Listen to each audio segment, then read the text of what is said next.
ကဘာပေါ်မှာအရာရာတိုင်းကိုစတိုင်ကြကြနဲ့စမတ်ကြဆုံးဖြည့်ရှင်းပြနိုင်တဲ့အထက်တန်းကျောင်းသားတို့ဦးရှိခဲ့ရင်သူကတော့စာကာမိုရိုပဲဖြစ်ပါလိမ့်မယ်ကျောင်းဆိုးတွေရဲ့နောက်ဆက်မှုမိဘအနေနဲ့တေလူမျောပါပြားတို့ကောင်တွေစိတ်ကူးရင်ဆန်တဲ့မိခင်တူရဲ့လိုက်လံနောက်ဆက်မှုကအစကျောင်းရဲ့အားကစားပြိုင်ပွဲအထိဘလို့ခက်ခဲမျိုးကိုမဆိုသူ့ရဲ့ကိုယ်ပိုင်အမိုက်စားနေပြူဟာတွေနဲ့ဘလို့ကြော်ဖြတ်ပြသွားတယ်လဲဆိုတာကိုဒီဇလန်အပြည့်စုံမှာအသေးစိတ်ရသရှိဖတ်ရှုလိုက်ကြရအောင်ဗျာကျောင်းဆိုးလေးတို့ဟာတယောက်အတန်းထဲဝင်လာရင်ခေါင်းပေါ်ကျစေဖို့အတွက်ကြောက်တင်ပုံဖြတ်စေကိုအတန်းတကားဝါရဲ့အပေါ်မှာတင်ထားကြပါတယ်အတန်းထဲကမိန်းကလေးတွေကတားဆီးဖို့စ조사ပေမဲ့ကျောင်းဆိုးတွေကနှုတ်ပိတ်လိုက်ကြပါတယ်ဒါပေမဲ့အတန်းဖော်စာကာမိုရိုအတန်းထဲဝင်လာတဲ့အချိန်မှာတော့ကြောက်တင်ပုံဖြတ်စေကသူ့ခေါင်းပေါ်မကျခင်မှာတင်ချက်ချင်းလမ်းဖက်လိုက်တာကြောင့်မိန်းကလေးတွေယူမတက်အားပေးကြပြီးကျောင်းဆိုးတွေတော်သက်ထွက်သွားကြပါတယ်နောက်ပိုင်းမှာထိုကောင်လေးပဲအိမ်သာသွားတဲ့အခါကျောင်းဆိုးတွေကသူ့ကိုရေပုံးနဲ့ရေပက်ပြီးညှစ်ဖို့စ조사ကြပြန်ပါတယ်ဒါပေမဲ့စာကာမိုရိုမှာသူ့ကိုသူကာကွယ်ဖို့ထီးတစ်ချောင်းအသိရှိနေတာကိုသူတို့မသိခဲ့ကြပါဘူးသူအတန်းထဲပြန်ရောက်လာတဲ့အခါကျောင်းဆိုးတွေကသူ့ရဲ့စားပွဲခုံကိုပြတင်းပေါက်ပြင်ဘက်ကိုလွင့်ပစ်ထားတာကိုတွေ့လိုက်ရပါတယ်ဒါပေမဲ့ချက်ချင်းဆိုသလိုမိန်းကလေးအားလုံးကသူတို့ရဲ့ခုံတွေမှာထိုင်ဖို့အလူအယက်ကန့်လန့်ကြပေမဲ့စာကာမိုရိုကညှင်းဆန်ပြီးပြတင်းပေါက်ပေါ်မှာပဲစတိုင်ကြ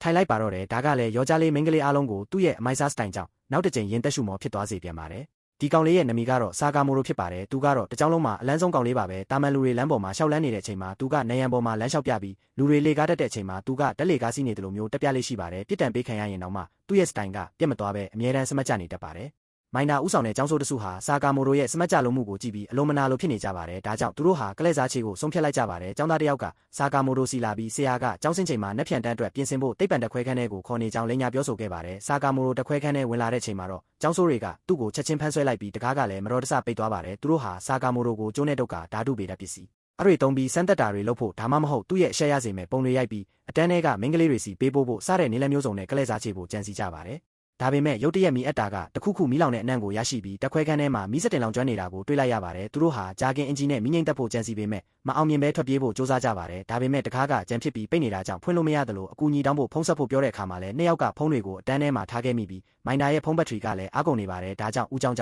ောင်းဆိုးတွေဟာဓာတုဗေဒပစ္စည်းတွေကိုသုံးပြီးတခါအကိုဖောက်ခွဲဖို့ကြံစီတဲ့အခါစာကာမိုရိုကဒါဟာမီးကိုပုံမပြန့်ပွားစေနိုင်ကြောင်းသတိပေးခဲ့ပါတယ်သူတို့ကစာကာမိုရိုကိုဘာလို့ရမလဲလို့မေးတဲ့အခါစာကာမိုရိုဟာသူ့ရဲ့ဂျာကင်ကိုချက်ချင်းချွတ်ပြီးမိရှိမှာဘေးတိုက်ချေလန်းတွတ်ပြုတ်လုပ်ပြီးဘေးဘက်ကိုအလျင်မြန်လှုပ်ရှားပါတော့တယ်ကျောင်းဆိုးတွေဟာစာကာမိုရိုဘာလို့နေလဲဆိုတာကိုကြည့်ပြီးအံ့အားသင့်သွားကြပေမဲ့နောက်မှစာကာမိုရိုဟာဘေးတိုက်လှုပ်ရှားမှုကြောင့်လေပြီးအားလိုင်းဖန်တီးပြီးမီးကိုထိန်းချုပ်ဖို့စ조사နေတာကိုသိရှိသွားကြပါတယ်စာကာမိုရိုကသူတို့ရဲ့အသက်ကိုကယ်တင်ဖို့အပြင်းထန်စ조사နေတာကိုမြင်တဲ့အခါသူတို့လည်းစာကာမိုရိုကိုဝိုင်းဝန်းကူညီဖို့ဆုံးဖြတ်လိုက်ကြပါတယ်တကယ်တော့အတန်းရဲ့အောက်ထပ်မှာဆရာများနားနေဆောင်ရှိပြီးဆရာတဦးကတက်ခွဲခန်းကိုလာရောက်စစ်ဆေးဖို့ဆုံးဖြတ်လိုက်ပါတယ်ထို့အချိန်မှာပ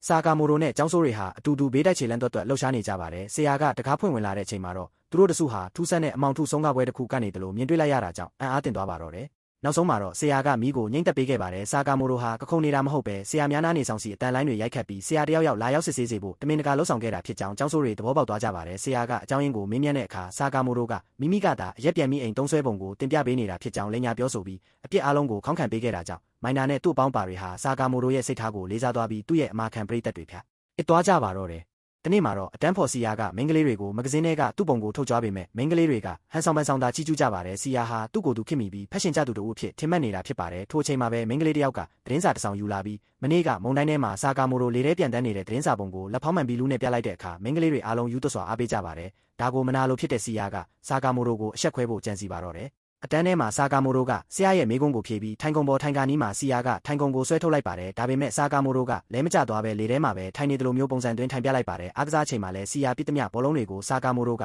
အသားလေးရှောင်တိန်နိုင်ခဲ့ပါတယ်အတန်းပြီးလို့စီယာရေသွားတော့တဲ့အခါပြုတ်ပြင်းနေတဲ့ရေပိုက်ခေါင်းကရေတွေပန်းထွက်လာပါတယ်စာကာမိုရိုရေလာတော့တာမြင်တဲ့စီယာကပြင်ဆင်နေသည်ဆိုရဲဆိုင်ဘုတ်ကိုတမင်ဖယ်လိုက်ပေမဲ့စာကာမိုရိုရဲ့မျက်အပေါ်ရေတွေပန်းထွက်သွားတဲ့ပုံစံကပင်အလွန်ကြီးကောင်းနေတာကြောင့်မိန်းကလေးတွေထပ်မံအားပေးကြပြန်ပါတယ်ထို့နောက်အတန်းထဲကိုကြီးမားတဲ့ပြားတို့ကောင်တကောင်ဝင်လာပြီးအားလုံးထိတ်လန့်ကြအော်ဟစ်ကြပါတယ်မိန်းကလေးတွေကအပြင်ကနေတကားပိတ်ပြီးယောက်ျားလေးတွေကိုပိတ်လောင်ထားလိုက်ကြပါတယ်အားလုံးအသက်ပေးအတွက်ပြာရာခတ်နေကြပါတယ်ရုတ်တရက်ဆရာဖြစ်သူကပြားတို့ကောင်တွေဟာအနက်ရောင်ရွေ့ရတဲ့အရာတွေကိုတိုက်ခိုက်တတ်ကြောင်းသတိပေးပြီးအဝတ်စားတွေချုပ်ခိုင်းပါတယ်ဆရာကိုယ်တိုင်လည်းအမေရိကတိုက်မှာအေယာမပြားတို့ကောင်ကြီးတိုက်ခိုက်ခံရပြီးအသက်ပေးကတီတီလေးလွတ်ခဲ့ရကြောင်းရှင်းပြပါတယ်အားလုံးအဝတ်စားတွေချုပ်အကြတဲ့အတွက်မိန်းကလေးတွေယူသွတ်သွားကြပါတယ်စီယာကတခြားယောက်ျားလေးတွေကိုလောင်ပြောင်ရင်မောပေမဲ့ပြားတို့ကောင်သူ့နာကဖြတ်သွားတဲ့အခါကြောက်လန့်တကြားနဲ့သူ့ဝက်တွေကိုလည်းချွတ်ချလိုက်ပါတော့တယ်ရုတ်တရက်စီယာဟာစာကာမိုရိုတူးတဲ့တာဘာမှမစိုးရိမ်ပဲအေးလူလူထိုင်နေတာကိုတတိပြုမိသွားပါတယ်သူအံ့အားသင့်သွားပြီးစာကာမိုရိုဟာအခုထိဟန်ဆောင်ကောင်းနေတော့မဲလို့ထင်မိပါတယ်သူဟာအရှက်မကွဲချင်တာကြောင့်ချက်ချင်းထားပြီးစာကာမိုရိုရဲ့ခေါင်းပေါ်သွားနာတဲ့ပြားတို့ကောင်ကိုလိုက်ရိုက်ပေမဲ့စာကာမိုရိုကရှောင်လိုက်တာကြောင့်ပြားတို့ကောင်ကစီယာကိုပြန်လဲတိုက်ခိုက်ပါတော့တယ်ထို့အချိန်မှာပဲစာကာမိုရိုကပြားတို့ကောင်ကိုဆက်ဝိုင်းဆွဲကွန်မာတစ်ခုကိုသုံးကတားဆီးပေမဲ့ပြားတို့ကောင်ကသူ့နောက်ကိုလိုက်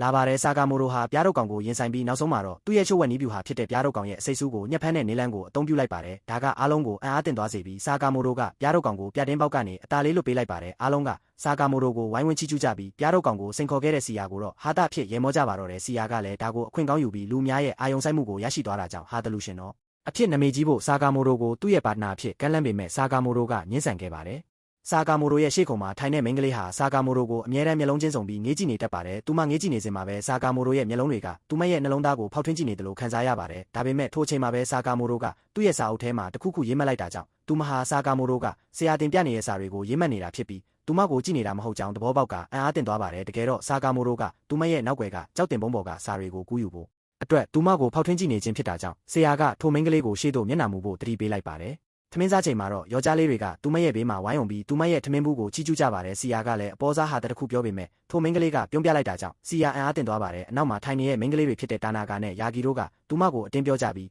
သူမပြသတဲ့ထမင်းဘူးကဆိုင်ကဝယ်လာတဲ့အင်ဂျက်လက်ရာထမင်းဘူးဖြစ်ကြောင်းဖွင့်ချကြပါတယ်ထို့အပြင်သူမဟာကာနာဆိုတဲ့မိန်းကလေးရဲ့ရေးစားကိုလည်းလူယူခဲ့ကြောင်းဆွဆွဲကြပါတယ်ဒါပေမဲ့ကူရိုနုမာလို့အမိရတဲ့ဒီမိန်းကလေးကတော့ဒါတွေကိုကြားရပေမဲ့သူမကတော့ငါးသေးဖွဲတွေကိုစိတ်မဝင်စားပဲငါးကြီးကြီးဖြစ်တဲ့ဆာကာမိုရိုကိုပဲဖမ်းယူဖို့ဆုံးဖြတ်ထားကြောင်းပြောပါတယ်သူမဟာယောက်ျားလေးတွေကိုဖမ်းစားနိုင်မဲ့သူမရဲ့ရှို့ဝက်နီးပြူဟာတွေကိုအသုံးပြုဖို့ဆုံးဖြတ်လိုက်ပါတယ်ကိုပိုင်စာတင်ချိန်မှာသူမဟာပထမနယ်ပြူဟာဖြစ်တဲ့ပြိုင်ဘက်ရဲ့ကိုပိုင်နယ်မြေထဲဝင်ရောက်ခြင်းကိုတုံးပြီးဆာကာမိုရိုရဲ့ဘက်မှာဝင်ထိုင်လိုက်ပါတယ်လူများစုကညာလက်နဲ့စာရေးတက်တာကြောင့်ဒါဟာသူတို့နှစ်ဦးကြားမှာပိတ်ဆို့မှုတစ်ခုဖြစ်စေပါတယ်ဒါပေမဲ့ဆာကာမိုရိုကလက်နှစ်ဖက်စလုံးနဲ့စာရေးပြနိုင်တာကိုမြင်တဲ့အခါဘက်ကပိတ်ဆို့မှုဖြစ်လဲဆိုတာသူမဇဝေးစွာဖြစ်သွားပြီးအရှိခုံမှာပဲပြန်ထိုင်လိုက်ရတာကြောင့်တာနာကာနဲ့ယာဂီတို့ကလောင်ရဲကြပါတယ်အခုသူမဟာဒုတိယနေပြူဟာဖြစ်တဲ့ပြိုင်ဘက်ရဲ့နမီယင်းကိုခေါ်ဆိုခြင်းကိုစ조사ပြန်ပါတယ်ဒါပေမဲ့ဆာကာမိုရိုရဲ့စာရွက်ကိုကြည့်ဖို့စ조사တဲ့အခါဆာကာမိုရိုကဖုံးအုပ်ထားတာကိုတွေ့ရပါတယ်ဒါကြောင့်သူမကတိုက်ရိုက်မေးမြန်းတဲ့အခါဆာကာမိုရိုကသူ့ရဲ့နမီပြည်ဆောင်ကဆာကာမိုရိုပဲဖြစ်ကြောင်းပြောလိုက်တာကြောင့်မိန်းကလေးတွေကဒါကိုနောက်ထပ်ညှင်းပယ်မှုတစ်ခုအဖြစ်သတ်မှတ်လိုက်ကြပါတယ်ယခုသူမဟာတတိယနေပြူဟာဖြစ်တဲ့ပြိုင်ဘက်ရဲ့လှုပ်ရှားမှုတူအောင်လုပ်ခြင်းကိုပြောင်းလဲအသုံးပြုပါတယ်ဆာကာမိုရိုပေတန်ကိုင်တာကိုမြင်တဲ့အခါသူမလဲပေတန်ကိုလိုက်ကင်ပေမဲ့ဆာကာမိုရိုရဲ့စက်တိုင်ကိုသူမလိုက်နိုင်ခဲ့ပါဘူးကူရိုနုမာဟာပင်ပန်းလာပြီးစတုတ်ထနေပြူဟာဖြစ်တဲ့အတင်းတွန်းအားပေးရင်ပြန်လဲတွန်းလန်ပါဆိုတဲ့နေလန်းကိုသုံးဖို့ဆုံးဖြတ်လိုက်ပါတယ်သူမအတန်းထဲကထွက်သွားပေမဲ့ဆာကာမိုရိုကလိုက်မလာခဲ့ပါဘူးဒါကသူမရဲ့နေပြူဟာတွေကိုမကြရှုံးဘူးတဲ့ယောက်ျားတစ်ယောက်ရှိနေတာကြောင့်သူမကိုအံ့အားသင့်သွားစေပါတယ်ထို့နောက်သူမဟာသူမရဲ့စာအုပ်ထဲကနောက်ထပ်နေပြူဟာတစ်ခုကိုတတိပြုမိသွားပါတယ်သူမအတန်းထဲပြန်ဝင်လာပြီးအနောက်ဘက်တစ်တာတွေပေါ်မှာထိုင်နေတဲ့ဆာကာမိုရိုကိုကိုကူရီဆန်အတူတူကစားဖို့ဖိတ်ခေါ်ပါတယ်ဒီပစ္စမမြောက်နေပြူဟာရဲ့ရည်ရွယ်ချက်ကတော့စိတ်လှုပ်ရှားစရာခိုက်တန့်ကိုမျှဝေပြီးယိုမန်တဆန်အောင်ဖန်တီးဖို့ဖြစ်ပါတယ်ကိုကူရီဆန်ဆိုတာဟုတ်သည်မဟုတ်ပါဂျပန်ဘုရားကျောင်းတကားပုံစံတိုရီနဲ့ဟီယာဂါနာစာလုံးတွေပါဝင်တဲ့စက္ကူချက်ပေါ်မှာကစားရတဲ့ဝိညာဉ်ခေါ်ကစားနေဖြစ်ပါတယ်ဟီယာဂါနာစာလုံးတွေဆိုတာဂျပန်ခြေကန်စာလုံးတွေဖြစ်ပြီးအပေါ်ဆုံးမှာတိုရီဂျပန်ဘုရားကျောင်းတကားအမှတ်အသားရှိပါတယ်တိုရီပေါ်မှာတင်ကားပြားတစ်ခုတင်ထားပြီးလူတိုင်းကအသားလေးထိတွေ့ကမေးခွန်းမေးတဲ့အခါတင်ကားပြားကစာလုံးတွေတို့မဟုတ်ကမဟုတ်စီကိုရွေ့လျားပြီးအဖြေပေးတာဖြစ်ပါတယ်ဒါနာကာနဲ့ယာဂီတို့ကလည်းဒါကိုကြားပြီးဝင်ရောက်ကစားဖို့တောင်းဆိုကြပါတယ်ကူရိုနုမာဟာဒီလင်းတာတွေဘက်ကရောက်လာတယ်လဲဆိုပြီးအံ့အားသင့်သွားပေမဲ့ဆာကာမိုရိုရဲ့ရှေ့မှာတော့သူမရဲ့အေးစိတ်တည်ငြိမ်မှုကိုမပျက်စီးစေဘဲကစားဖို့သဘောတူလိုက်ပါတယ်ဒါပေမဲ့သူမရဲ့စိတ်ထဲမှာတော့ထွက်သွားကြဖို့ဆူတောင်းနေပါတယ်ဆာကာမိုရိုကလည်းသဘောတူပြီးသူကတော့ဒီနေရာကနေပဲစောင့်ကြည့်ပေးမယ်လို့ပြောပါတယ်ကစားပွဲဆက်တင်တဲ့အခါတာနာကာကဆာကာမိုရိုဖက်နေရဲ့စာအုပ်ကကူရိုနုမာရဲ့စာအုပ်လားလို့မေးပါတယ်ကူရိုနုမာဟာဒီမိန်းကလေးတွေကဆာကာမိုရိုရဲ့ရှေ့မှာသူမကိုအဆက်ခွဲဖို့စ조사နေတာကိုရိပ်မိလိုက်ပါတယ်သူတို့ကအဖြေကိုဟုတ်သည်စီအတင်းတုံးပေမဲ့ကူရိုနုမာကမဟုတ်ပါစီကိုအတင်းတုံးပြီးဒီအလှည့်မှာအနိုင်ရရှိသွားပါတယ်နောက်တစ်ချိန်မှာယာဂီကကူရိုနုမာဟာမြေခွေးမတကောင်လားလို့မေးတဲ့အခါကူရိုနုမာကဟုတ်သည်လို့အဖြေမထွက်စေဖို့အတွက်သူမရဲ့အင်အားအလုံးကိုသုံးပြီးမဟုတ်ပါစီကိုထပ်မံတုံးဖို့ကအနိုင်ရရှိသွားပါတယ်နောက်တစ်လက်ကတော့သူမရဲ့အလက်ချစ်ပြီးဆာကာမိုရိုဘသူ့ကိုသဘောကျလဲလို့မေးပါတယ်ယခု၃ယောက်စလုံးကတင်ကားပြားကိုသူတို့ရဲ့ကိုပိုင်နာမည်တွေဖြစ်လာအောင်ဟီယာဂါနာစာလုံးတွေစီအတင်းတွန်းကြရာကနေတင်ကားပြားကလွင့်ထွက်ပြီးမြေပြင်ပေါ်ကျသွားပါတယ်၃ယောက်စလုံးထိတ်လန့်သွားကြပြီးတာနာကာကတင်ကားပြားကမြေပေါ်ကျရင်တရေဘူးတက်တယ်ဆိုတဲ့ကောလာဟလကိုပြောပြပါတယ်ရုတ်တရက်သူတို့ဟာဆာကာမိုရိုဝိညာဉ်ဘူးတလို့ဖြစ်သွားတာကိုသတိပြုမိလိုက်ပါတယ်သူတို့ကဆာကာမိုရိုကိုပြန်ပေးဖို့ဝိညာဉ်ကိုတောင်းပန်တဲ့အခါဝိညာဉ်ကမိနစ်20အတွင်း6ပေမြင့်ပြီးအရှိနောက်ပုံစံပါတဲ့ဂျပန်ဘုရားကျောင်းတကားတိုရီကိုချက်ချင်းမဆောက်လုပ်ပေးရင်ဆာကာမိုရိုရဲ့ခန္ဓာကိုယ်ကိုတောင်ပေါ်ယူဆောင်သွားမယ်လို့ချင်းချောက်ပါတော့တယ်စပိုင်းမှာတော့ဒါဟာမဖြစ်နိုင်ဘူးလို့ထင်ကြပါတယ်ဒါပေမဲ့ဝိညာဉ်ကမဆောက်ပေးရင်ဆာကာမိုရိုရဲ့ခန္ဓာကိုယ်ကိုတောင်ပေါ်ယူသွားမယ်လို့ပြောတဲ့အခါ၃ယောက်စလုံးထိတ်လန့်သွားကြပါတယ်တာနာကာကစားပွဲခုံတွေကိုသုံးပြီးတိုရီပုံစံဆောက်ဖို့အကြံပြုပါတယ်ကူရိုနုမာကတော့သူထေးသမီးလေးလိုပုံစံမျိုးနဲ့ဟန်ဆောင်ပြီးသူမဟာကူလားထိုင်ထက်လေးတဲ့အရာကိုတခါမှမမဘူးကြောင်းပြောပါတယ်တာနာကာနဲ့ယာဂီတို့ကသူမကိုဒေါသကြီးနဲ့အော်ဟစ်ပြီးဆာကာမိုရိုပါသွားတာကိုခွင့်ပြုမှလားလို့မေးပါတယ်ကူရိုနုမာဟာသူမရဲ့အမအားကိုသဘောပေါက်သွားပြီးသူတို့ကိုယ်တိုင်တိုရီဆောက်နေတာကိုဘေးကနေပဲကြည့်နေပါတယ်ယာဂီဘော်ကိုကူလားထိုင်တလုံးပြုတ်ကြတော့မဲ့အချိန်မှာတော့ကူရိုနုမာကဝင်ရောက်ကယ်တင်ပေးခဲ့ပြီးဆာကာမိုရိုအတွက်ပဲကူညီဖို့ဆုံးဖြတ်လိုက်ပါတော့တယ်နောက်ဆုံးမှာတော့သူတို့ဟာတိုရီကိုဆောက်လုပ်နိုင်ခဲ့ပါတယ်ဆာကာမိုရိုကစားပွဲခုံတွေပေါ်ကနေရှောက်လန်းပြီးဝိညာဉ်ကသူ့ရဲ့ခန္ဓာကိုယ်ထဲကထွက်ခွာသွားပါတယ်မိန်းကလေးတွေဟာပျော်ရွှင်ပြီးစိတ်လှုပ်ရှားသွားကြကအားလုံးသူငယ်ချင်းတွေဖြစ်သွားကြပါတယ်တကယ်တော့ဆာကာမိုရိုဟာကူရိုနုမာရဲ့စာအုပ်ထဲကနေပြူဟာတစ်ခုကိုအသုံးပြုပြီးဟန်ဆောင်ခဲ့ခြင်းဖြစ်ပါတယ်ဒီလို့ရအားလုံးဟာသူတို့ကိုသူငယ်ချင်းဖြစ်စေမဲ့နေပြူဟာအောင်မြင်မှုရှိမရှိစမ်းသပ်ခြင်းဖြစ်ပြီးနောက်ဆုံးမှာတော့အောင်မြင်သွားခဲ့ပါတယ် တနေ့မှာတော့ဆာကာမိုရိုဟာအတန်းဖော်ကူဘိုရာကိုစာပြပေးဖို့သူ့အိမ်ကိုသွားခဲ့ပါတယ်ကူဘိုရာရဲ့မိခင်ကလက်ဖက်ရည်နဲ့မုံတွေယူလာပေးတဲ့ခြေတံကိုကြားရတဲ့အခါဆာကာမိုရိုဟာချက်ချင်းပုံကွယ်လိုက်ပါတယ်သူမဝင်လာတဲ့အခါကူဘိုရာကိုဆာကာမိုရိုရဲ့အတန်းကြားလိုက်ရကြောင်းပြောပေမဲ့ကူဘိုရာကသူ့ဘာသာသူစကားပြောနေတာဖြစ်ကြောင်းလိမ်ညာခဲ့ပါတယ်မိခင်ဖြစ်သူကဆာကာမိုရိုကိုနောက်တစ်ကြိမ်ဖိတ်ခေါ်ဖို့အကြံပြုပါတယ်တကယ်တော့ကူဘိုရာရဲ့မိခင်ဟာဆာကာမိုရိုကိုအပြတ်တက်ကြွနေသူဖြစ်ပါတယ်ဒါကလွန်ခဲ့တဲ့နှစ်ပတ်ကစတင်ခဲ့တာဖြစ်ပြီးဆာကာမိုရိုကစာမေးပွဲတိုင်းမှာအမှတ်ပြရရှိခဲ့ပါတယ်ကူဘိုရာကဘာသာရဲ့တိုင်းကြားရှုံးခဲ့တာကြောင့်သူ့ကိုစာတင်ပေးဖို့တောင်းပန်ပြီးအိမ်ကိုဖိတ်ခေါ်ခဲ့ပါတယ်ဆာကာမိုရိုအိမ်ထဲဝင်လာတဲ့အခါသူ့ရဲ့မိခင်ကိုတကယ်လူကြီးလူကောင်းတယောက်လိုနှုတ်ဆက်ခဲ့ပါတယ်မိခင်ဖြစ်သူဟာသူမရဲ့ခံစားချက်တွေကိုမထိန်ချုပ်နိုင်ပဲဆာကာမိုရိုကိုမြင်မြင်ချင်းချစ်မိသွားခဲ့ပါတယ်ထို့နောက်သူမဟာဆာကာမိုရိုရဲ့အရာရာတိုင်းကိုချီးကျူးပြီးကူဘိုရာကိုစာပြပေးနေတာကိုဗီဒီယိုခိုးရိုက်ချင်းကောင်းမွန်တဲ့အစားအစာတွေချက်ပြုတ်ပေးခြင်းဆက်တာတွေလှုပ်ဆောင်ခဲ့ပါတယ်။သူမဟာပိုမိုလာပလာစေဖို့အတွက်10နှာပေါင်းတင်ဆက်ကိုပင်ဝယ်ယူခဲ့ပါတယ်။ကူဘိုရာကဒါတွေကိုဆာကာမိုရိုကိုရှင်းပြပြီးသူ့အမေအခန်းထဲဝင်လာတိုင်းပုံနေပေးဖို့တောင်းပန်ခဲ့ပါတယ်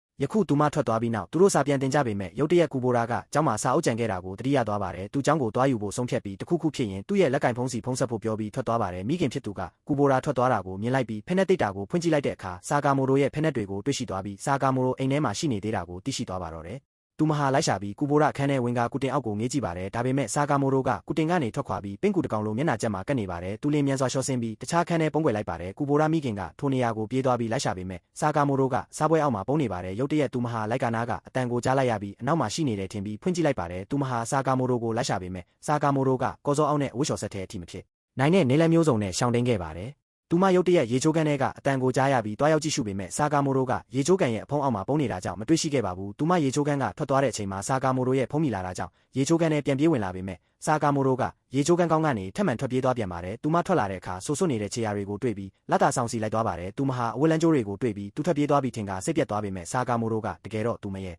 အနောက်မှာပဲကပ်ပြီးပုံနေခဲ့တာဖြစ်ပါတယ်နောက်ပိုင်းမှာသူမဟာသူမရဲ့ရုပ်ရှင်ပြားကိုဖွင့်ပြီးနှလုံးသားကပူလောင်နေတယ်လို့ထူးဆန်းတဲ့ခံစားချက်ကိုခံစားရပါတယ်ဆာကာမိုရိုကလိုက်ကာနောက်ကနေဒါကိုကြားပြီးဖြည့်ရှင်းဖို့ဆုံးဖြတ်လိုက်ပါတယ်ဆာကာမိုရိုဟာ TV ဖန်သားပြင်နောက်ကနေချက်ချင်းပေါ်လာပါတယ်ထို့အချိန်မှာပဲကူဘိုရာကဖုန်းထဲကသူ့မေရဲ့အတန်ကိုကြားပြီး TV ခန်းထဲပြေးဝင်လာပါတယ်ဒါပေမဲ့ဆာကာမိုရိုကသူဟာတကယ်လူသားမဟုတ်ပဲကူဘိုရာမိခင်ရဲ့စိတ်ကူးရင်အခြေရုပ်ရှင်တွေကိုကြည်လုံးတာကြောင့်ဖြစ်ပေါ်လာတဲ့စိတ်ကူးရင်တရုတ်တန်ထန်တာဖြစ်ကြောင်းဟန်ဆောင်ပြောဆိုခဲ့ပါတယ်ကူဘိုရာမိခင်လည်းဒါကိုယုံကြည်ပြီးတစ်ဖက်သက်အချစ်ကဒီလောက်နာကျင်ရမယ်လို့မထင်ခဲ့ကြောင်းဝမ်းနေပလက်ငိုကြွေးပါတော့တယ်ဒါနဲ့စကားမဆက်ကျွန်တော်ကတော့ကူဘိုရာဖခင်အတွက်ပိုပြီးစိတ်ပူမိပါတယ်စီကန်ထိန်သိမ်းရေးဆရာကာကူတာဟာကျောင်းနောက်ကျတဲ့ကျောင်းသားတွေဝင်လို့မရအောင်ကျောင်းတကားပိတ်ဖို့စောင့်ဆိုင်နေတတ်ပေမဲ့ကျောင်းသားတဦးကတော့အမြဲတမ်းနောက်ကျပြီးမှရောက်လာပါတယ်ဒီနေ့မှာတော့ကျောင်းတက်ခေါင်းလောင်းတန်မိလာတဲ့အခါဆရာကာကူတာကကျောင်းတကားကိုချက်ချင်းစတင်ပိတ်လိုက်ပါတယ်ဒါပေမဲ့ရုတ်တရက်ဆာကာမိုရိုကဝါလုံးတစ်လုံးကိုကင်ပြီးပြေးဝင်လာပါတယ်ဆာကာမိုရိုရဲ့လက်ထဲကဝါလုံးကိုမြင်တဲ့အခါဆရာကာကူတာကသူဟာကျောင်းတကားကိုဝါလုံးနဲ့ခုန်ကျော်လိုက်မယ်လို့ထင်မှတ်ပြီးတားဆီးဖို့အတူ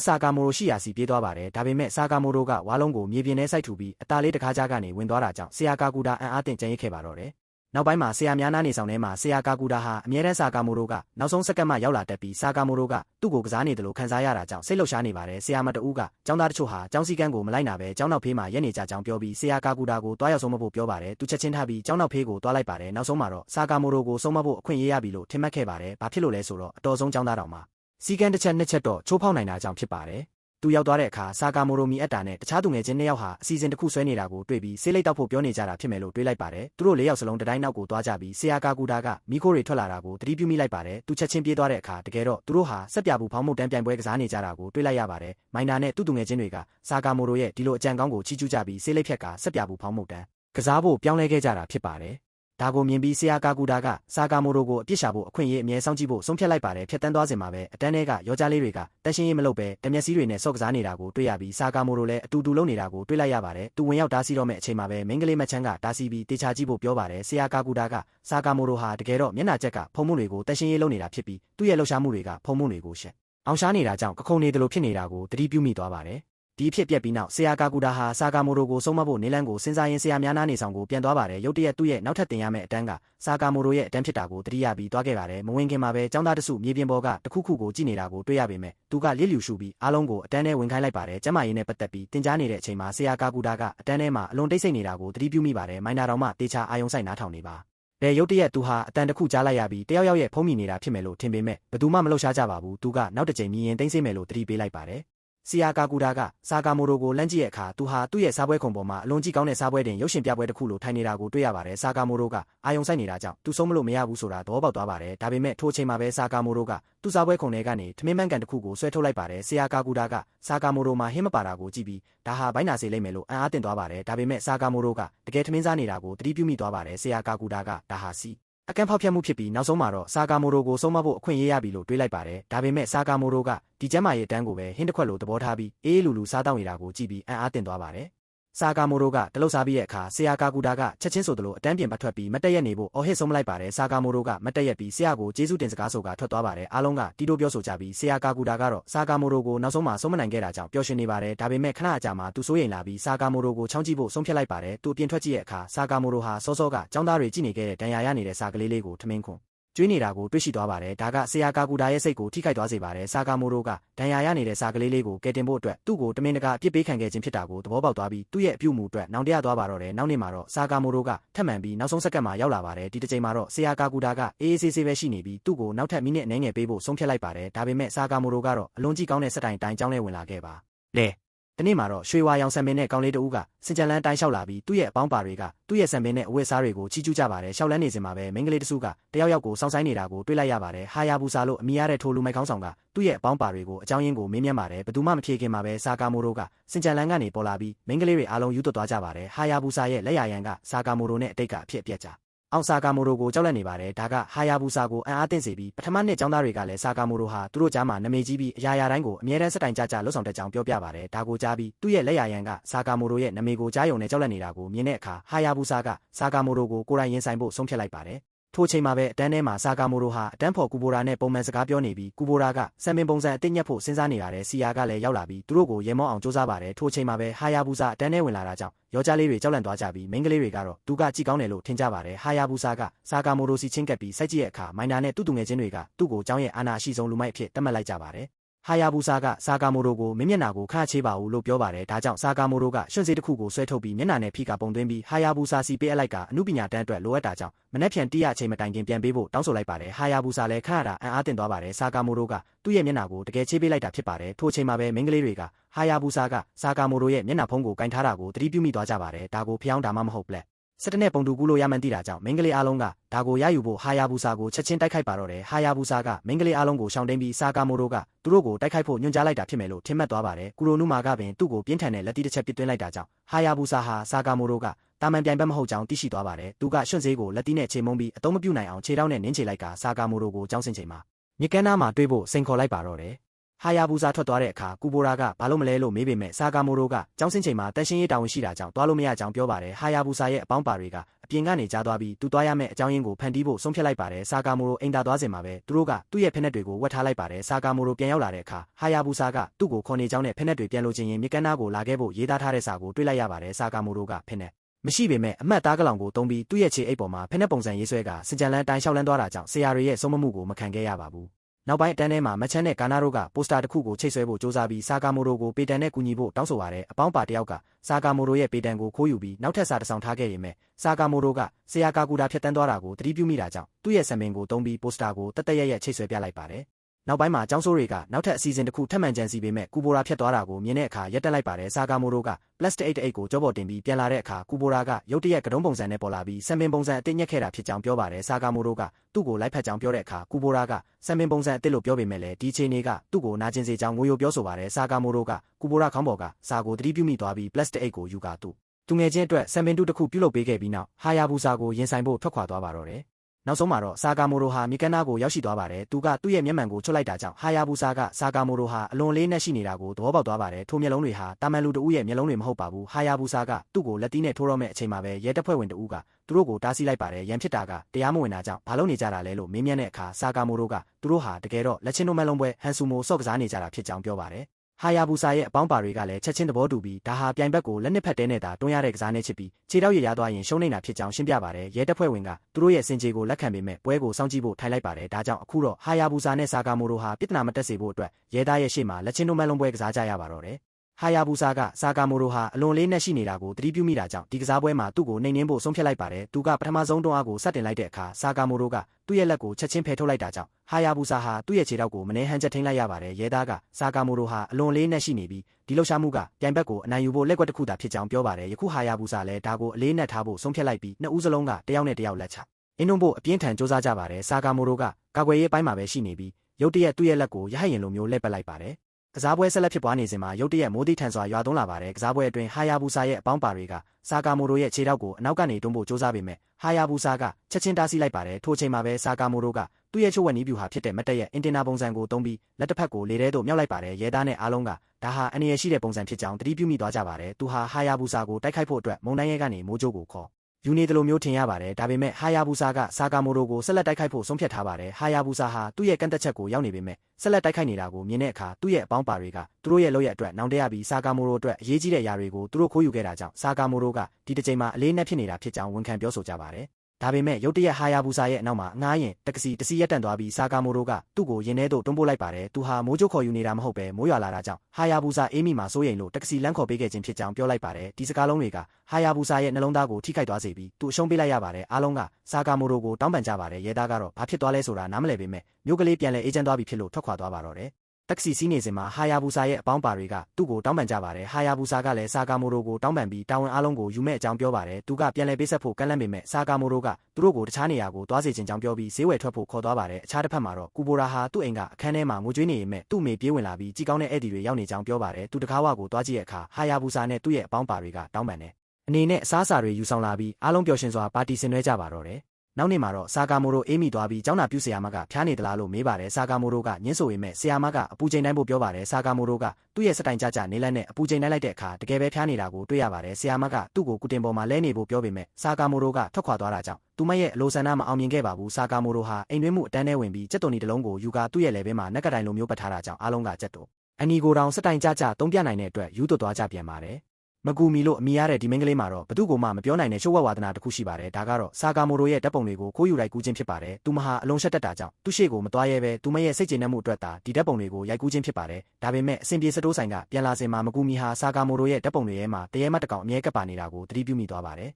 ်နောက်နှစ်အတန်းထဲမှာသူငယ်ချင်းတွေကကြောက်စရာကောင်းတဲ့တရေပုံပြင်တွေပြောနေကြစဉ်မကူမီကတော့ဓာတ်ပုံတွေကတရေမအကြောင်းကိုပဲတွေးနေမိပါတယ်ကာနာကသူမကိုတရေကြောက်လားလို့မေးပြီးမနန်တစ်ခုပြောပြကဆာကာမိုရိုကိုကြည့်ပြီးအသက်ရှူသွင်းရှူထုတ်လုပ်ဖို့ပြောပါတယ်မကူမီကဆာကာမိုရိုကိုတရေမအကြောင်းသတိပေးဖို့ဆုံးဖြတ်လိုက်ပါတယ်အားလုံးနောက်ထပ်အတန်းတစ်ခုကိုသွားဖို့ပြင်ဆင်နေချိန်မှာသူမကဆာကာမိုရိုစီချင်းကပ်ခဲ့ပါတယ်ဒါပေမဲ့စကားပြောတော့မယ့်အချိန်မှာပဲဒါကိုပြောပြလိုက်ရင်သူမဓာတ်ပုံခိုးရိုက်တယ်ရှုပ်ဝက်ချက်ပေါ်သွားမှာကိုတတိယသွားပါတယ်ဆာကာမိုရိုကသူမကိုယွင်ရှာသွားမှာစိုးရိမ်တာကြောင့်သူမဟာတိတ်တိတ်ဆိတ်ဆိတ်ပဲနေပြီးသူ့ကိုထွက်သွားခွင့်ပြုလိုက်ပါတယ်ဒါပေမဲ့ရုတ်တရက်တန်ရှင်းရေးလက်တစည်းကသူ့ဘာသာသူရွေ့လျားပြီးဆာကာမိုရိုစီပြေးဝင်လာပါတယ်မင်းကလေးတွေကဆာကာမိုရိုကိုတတိပေးဖို့ကြိုးစားပေမဲ့ဆာကာမိုရိုကလဲတဲကိုခုံဝင်လိုက်ပြီးအတန်းတွေကြားမှာအလွန်လွယ်ကူစွာသွားလာပြတာကိုမြင်တွေ့ရတဲ့အတွက်အားလုံးစိတ်လှုပ်ရှားသွားကြပါတယ်ဒါပေမဲ့မကူမီကတော့တရေကသူ့ကိုအနေရပြုဖို့ကြိုးစားနေတာဖြစ်ပြီးသူမအနေနဲ့သူ့ကိုတတိပေးဖို့လိုအပ်ကြောင်းသိရှိထားပါတယ်နောက်ပိုင်းမှာမကူမီကဆာကာမိုရိုကိုထူးဆန်းတဲ့အရာတွေဖြစ်ပျက်ခဲ့သလားလို့အတန်းရမှတ်အတွက်စစ်တမ်းကောက်ယူသလိုမျိုးဟန်ဆောင်မေးမြန်းခဲ့ပါတယ်ဆာကာမိုရိုကကူဘိုရာရဲ့စံပင်တွေရုတ်တရက်ရှိလာကြောင်းပြောပြပါတယ်မကူမီကဆာကာမိုရိုဟာတရေမက်ကိုတတိမပြုမိသေးတာကိုသဘောပေါက်သွားပြီးဓာတ်ပုံတွေကိုမပြဘဲတတိပေးနိုင်မဲ့တခြားနယ်လန်းကိုစဉ်းစားပါတယ်ထိုအချိန်မှာဆာကာမိုရိုကရေစီးတန်ကိုကြားရပြီးတယောက်ယောက်ရေပိုက်ခေါင်းဖွင့်ထားခဲ့တယ်ထင်ပြီးတွားရောက်စစ်ဆေးတဲ့အခါရေဆေးကန်ထဲမှာရှည်လျားတဲ့စံပင်တွေကိုတွေ့ရှိသွားပါတယ်ဆာကာမိုရိုကစံပင်တွေကိုချက်ချင်းဆွဲယူပြီးရေညစ်ကပြေးထွက်သွားပါတယ်မကူမီကလိုက်သွားတဲ့အခါသူဟာကူဘိုရာရဲ့စံပင်တွေကိုတကယ်ဆက်ပေးနေတာကိုတွေ့လိုက်ရပါတယ်ကူဘိုရာကဒါတွေဘက်ကရောက်လာတယ်လို့မေးတဲ့အခါဆာကာမိုရိုကသူစိုက်ပျိုးထားတာဖြစ်ကြောင်းပြောပါတယ်သူကငြိမ်ငြိမ်နေဖို့ပြောပေမဲ့စံပင်တွေကသူ့ဘာသာသူရွေ့ရနေပါတယ်နောက်ပိုင်းမှာမကူမီကကူဘိုရာကိုပြောပြဖို့ဆုံးဖြတ်ပြီးအဖြစ်အပျက်အားလုံးကိုရှင်းပြလိုက်ပါတယ်သူကလည်းထူးဆန်းတဲ့အရာတွေကိုသတိပြုမိကြောင်းပြောပါတယ်အစပိုင်းမှာဆာကာမိုရိုကစာအုပ်တွေကိုအလုံးမြင်ဖတ်နေတာလို့ထင်ပေမဲ့အခုတော့တရေမက်ကစာမျက်နှာတွေကိုလန့်ပေးနေတာဖြစ်ကြောင်းသဘောပေါက်သွားပါတယ်သူကဆာကာမိုရိုကိုဓာတ်ပုံတွေပြဖို့အကြံပြုပေမဲ့မကူမီကဆာကာမိုရိုကသူမကိုမုန်းတီးသွားမှာစိုးရိမ်လို့ညှင်းဆိုခဲ့ပါတယ်ကူဘိုရာကသူမရဲ့နှလုံးသားစကားကိုနားထောင်ဖို့ပြောပြီးသူမနဲ့တရေမဟာတူညီတဲ့အချက်တစ်ခုရှိပုံရကြောင်းပြောပါတယ်လမ်းလျှောက်နေစဉ်မှာမကူမီကဒါကိုစဉ်းစားပြီးအတန်တွေကြားရတာကြောင့်ဆာကာမိုရိုကမိုင်နာနဲ့တခြားသူတွေနဲ့ဖင်တုံးမလုံးပွဲဆော့နေတာကိုသတိပြုမိသွားပါတယ်ဝါဒနာအရသူမဟာကင်မရာကိုဆွဲထုတ်ပြီးဓာတ်ပုံတွေရိုက်ကူးပါတော့တယ်ကူရိုနူမာကပင်ဆာကာမိုရိုစီအရာချို့ယူဆောင်လာပေးပါတယ်မကူမီကသူမဟာအမြဲတမ်းအရေးထဲမှာပုံကွယ်နေပြီးဝေးကွာတဲ့နေရာကနေဒါကြည့်နေရတာကြောင့်ဒီစိတ်ဆိုးတက်တဲ့တရေမလေးနဲ့တူညီနေကြောင်းသဘောပေါက်သွားပါတယ်သူမရဲ့ဓာတ်ပုံတွေကိုပြန်လဲစစ်ဆေးတဲ့အခါတရေမကပုံတိုင်းမှာပါဝင်နေပြီးဂျိန်စီမှာနှုတ်ခမ်းပုံစံမတူတာကိုတွေ့ရပါတယ်သူမဟာတရေမရဲ့ message ကိုဖတ်လိုက်ပါတယ်မကူမီကစတိုးဆိုင်ကိုပြေးသွားပြီးဓာတ်ပုံတွေကို print ထုတ်ကာဆာကာမိုရိုမိတူကူးဆက်ခန်းစီသွားတာကိုတွေ့လိုက်ရပါတယ်။သူမကဓာတ်ပုံတွေကိုပြသပြီးတရေမက်ကဆာကာမိုရိုကိုသဘောကျကြောင်းပြောနေတာဖြစ်ကြောင်းရှင်းပြပါတယ်။ထိုခိုက်တက်မှာပဲသူမဟာတရေမက်ကသူမနဲ့တူညီနေကြောင်းသဘောပေါက်သွားပါတယ်။သူမကိုယ်တိုင်လည်းဆာကာမိုရိုကိုသဘောကျကြောင်းရှက်ကိုရှက်ကန်းနဲ့ဝန်ခံခဲ့ပြီးတရေမက်ကသူ့ကိုအနေရပြုဖို့မဟုတ်ပဲခံစားချက်ကိုဖော်ပြခြင်းရုံသာဖြစ်ကြောင်းပြောပြပါတယ်။ဆာကာမိုရိုကသူမကိုမိတူကူးဖို့ကူညီပေးဖို့တောင်းဆိုလိုက်တာကြောင့်သူမကတော့အားလုံးပြီးဆုံးသွားပြီဖြစ်ပြီးအခုတော့ဆာကာမိုရိုကသူမကိုမုန်းတီးသွားလိမ့်မယ်လို့ထင်မှတ်လိုက်ပါတယ်။ဒါပေမဲ့သူမမိတူကူးကန်းနဲ့ဝင်လိုက်တဲ့အခါဆာကာမိုရိုကသူ့ရဲ့မျက်နှာပုံတွေကိုစာရွက်ပေါ် print ထုတ်နေတာကိုတွေ့ရပါတယ်။သူမတေချာကြည့်လိုက်တဲ့အခါသူ့ရဲ့နှုတ်ခမ်းလှုပ်ရှားမှုကတရေမလေးရဲ့ message အတိုင်းကျေးဇူးများကြီးတင်ပါတယ် လို့တုတ်ပြန်ပေးနေတာဖြစ်ပါတယ်ထိုအချိန်မှာပဲပုံရိပ်အားလုံးကပြတင်းပေါက်ကနေလွင့်ပြန်သွားပြီးကူဘိုရာရဲ့ရှေ့လျားတဲ့ဆံပင်တွေလည်းပျောက်ကွယ်သွားပါတယ်ထိုအချိန်ကစပြီးတရေမလေးဟာမကူမီရဲ့ဓာတ်ပုံတွေထဲမှာသို့မဟုတ်ဆာကာမိုတိုရဲ့အနားမှာဘယ်တော့မှထပ်မံပေါ်မလာတော့ပါဘူးမကူမီလည်းနောက်ဆုံးမှာတော့ပွင့်ပွင့်လင်းလင်းဓာတ်ပုံရိုက်ခွင့်ရရှိသွားပြီးဆာကာမိုတိုကိုပုံစံသွင်းခိုင်းကကင်မရာကိုကြည့်ခိုင်းခွင့်ရရှိသွားပါတော့တယ်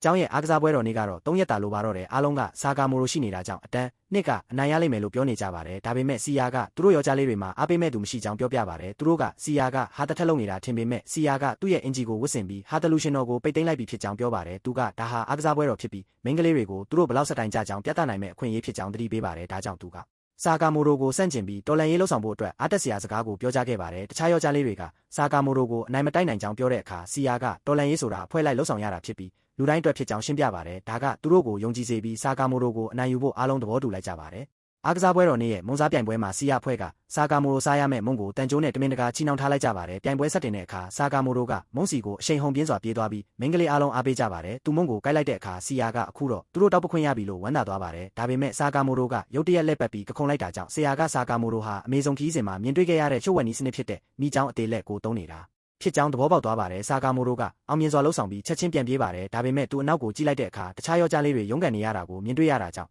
သူ့ရဲ့မုံကိုတဝက်စီခွဲပြီးသူတို့ကိုခွေးလေးတွေလိုကျွေးမွေးခဲ့ပါတယ်အားလုံးဝမ်းနည်းပလက်ငိုကြွေးကြပြီးအမျိုးသမီးတဦးကပင်ဆာကာမိုတိုကိုတမတ်တော်ချင်းကြောင်းဆရာကိုပြောကြားခဲ့ပါတယ်စီယာဒေါသထွက်သွားပြီးနောက်ထပ်ကလဲစားချေကိုဆုံးဖြတ်လိုက်ပါတယ်ဆာကာမိုတိုဆက်လက်ရှင်ပြိုင်နေစဉ်ဒုတိယနှစ်နဲ့တတိယနှစ်မိန်းကလေးတွေကပါအားပေးကြပါတယ်စီယာကတခြားသူတွေနဲ့ပူးပေါင်းပြီးဒါကိုလူမြင်ကွင်းမှာအဆက်ခွဲဖို့ကြံစီပါတယ်လူယုံစင်ပြိုင်ပွဲမှာဆာကာမိုတိုကယောက်ျားလေးတွေရဲ့အပေါ်ကိုတက်တဲ့အခါသူတို့ကဆာကာမိုတိုပြုတ်ကျအောင်တမင်တကာလှုပ်ရှားကြပါတယ်ဒါပေမဲ့ဆာကာမိုတိုကပီစာမျောစင်ဆောင်ပုံစံလိုမျိုးဆောင်ပြီးဟန်ချက်ထင်းပြလိုက်တာကြောင့်ပရိသတ်တွေယူသွတ်သွားကြပါတယ်စီယာအဖွဲ့ကမိန်းကလေးတွေပုံမူပြီးဆာကာမိုတိုကိုအားပေးနေကြတာကြောင့်သူတို့ရဲ့အားပေးသူအားလုံးဆာကာမိုတိုစီပါသွားတာကိုသိရှိသွားကြပါတယ်သူတို့အတွက်ကြံခဲ့ရဲ့မိန်းကလေးတွေကတော့တက်ကြီးရွယ်အိုအရွယ်တွေသာဖြစ်ပေမဲ့အဖွားအိုတွေကပင်ဆာကာမိုတိုကိုအားပေးနေကြပါတယ်အားလုံးကဆာကာမိုတိုကိုစန့်ကျင်ပြီးတော်လန်ရေးလုပ်ဖို့မဖြစ်နိုင်တော့ဘူးလို့လက်လျှော့တော့မဲ့အချိန်မှာစီယာကနောက်ထပ်ပွဲစဉ်ကယောက်ျားလေးမိန်းကလေးတွဲဖက်လက်ဆင့်ကမ်းအပြေးပြိုင်ပွဲဖြစ်ပြီးသူဟာအတန်းနှစ်ရဲ့နောက်ဆုံးအပြေးသမားဖြစ်ကြောင်းပြောပြပါတယ်သူကတော်လန်ရေးကိုအောင်မြင်အောင်လှုပ်ဆောင်ပြမယ်လို့ကြေညာပါတယ်ပြိုင်ပွဲဆက်တင်ပြီးဆာကာမိုတိုကအတန်းဖော်စီကနေလန်ဒန်ကိုလက်ခံရရှိပေမဲ့ရုတ်တရက်မြေပြင်ပေါ်လဲကျသွားပါတယ်အားလုံးအံ့အားသင့်သွားကြပါတယ်တကယ်တော့ပြိုင်ပွဲမစတင်ခင်မိနစ်ပိုင်းအဲ့လိုမှာစီယာကဆာကာမိုတိုရဲ့ဖိနှက်ကြိုးကိုချီပေးမယ်လို့ကန့်လန့်ခဲ့ပြီးတကယ်တော့ဖိနှက်နှစ်ဖက်ကိုပူးကြည့်ထားခဲ့ခြင်းဖြစ်ပါတယ